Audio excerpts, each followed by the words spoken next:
The Georgia Bulldogs got a solid road win, 45-19 over Mississippi State. And my takeaways from this one, Georgia is just relentless. We're going to break that all down. But to look at the spot, which is probably the most intriguing thing to me, we broke down this game and we just said, if Mississippi State can establish any kind of momentum, what happens in this game?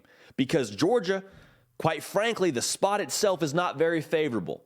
They just proved themselves as the number one ranked team in the country a week ago, getting an emotional win, a huge juice win in Athens against Tennessee. College game day was there, and now you got to go on the road to play an SEC opponent. It's a night game. They got the cowbells. There was every opportunity, we said it during the week, for this game to feel like a chore for Georgia. And credit to Georgia. This would have been a letdown spot for just about anybody else. At half, it was 17-12. And I bet a lot of Mississippi State fans were thinking, all right, maybe we got them. Maybe, just maybe, for us, this is our time to take a shot at the champ. They hit the reset button better than anybody else in the country. Pre-game, yes, but I think in-game, too, doesn't get enough talking about. Kirby won't even talk about the SEC title game. And, oh, by the way, that's a very small footnote, but Georgia clinched a spot in the SEC title game. Yet again, they're going to Atlanta. We won't even talk about it. They had all their attention on Mississippi State.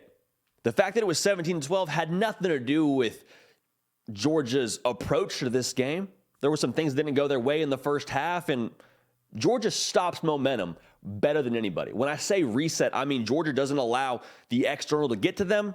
They're very, very quick and concise with their operation and getting their mind back right. They stop momentum just like a barrier to water. The current's coming at you, right? And it would go through anything else, but just Georgia, just that stone wall. Nope, actually it stops right here. 17-12 at half. Guess what? 4 of the next 6 drives, all 6 of their drives actually in the second half, 4 of those ended in touchdowns. So Georgia just said, nope, actually, this is not how this is going to go.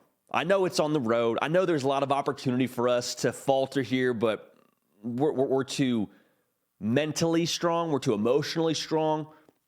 We're just too much of a operation that's humming right now for this to be the way that this goes. I'm JD Pickell. If you haven't yet subscribed to this channel, we have a lot of Georgia fans that have already done so. Thank you so much. We love you. I think it's been around 1,000 in the last week or so.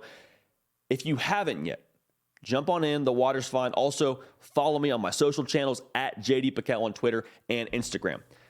Why Georgia continues to be so dangerous for everybody else across the college football landscape, there's a lot of things you could point to, right? Obviously, extremely well coached. We talked about their competitive excellence. We'll talk more about that. They have so many good players. But here's the thing that I think about when I talk about Georgia.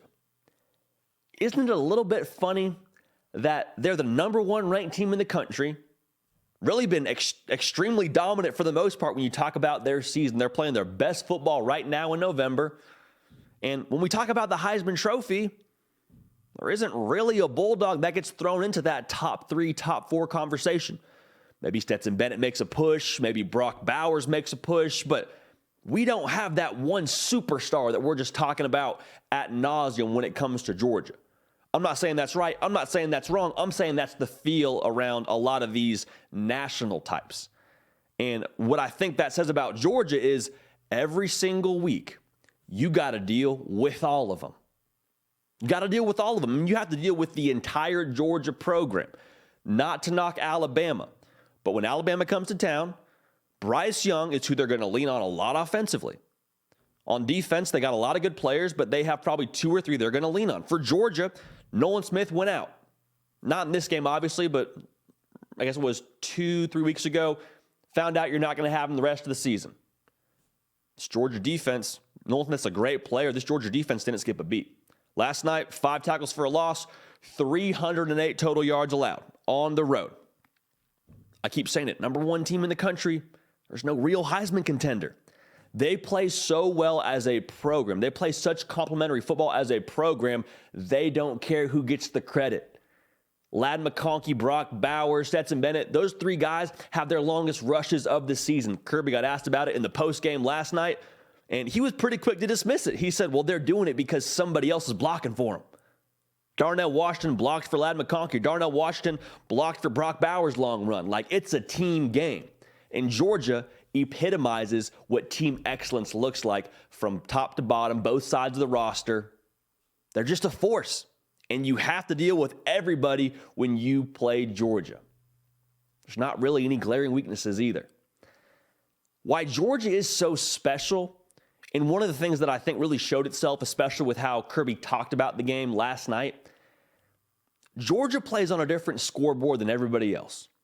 And I don't mean that to say Georgia's trying to score 100. If they don't score 100, they're not happy with what happened. But I would say Georgia is focused on playing Georgia every single Saturday, because they go through a lot during the week to be able to compete at the level they do on Saturday. And they expect a certain standard to be reached. Bloody Tuesday happens. Georgia fans know what I'm talking about.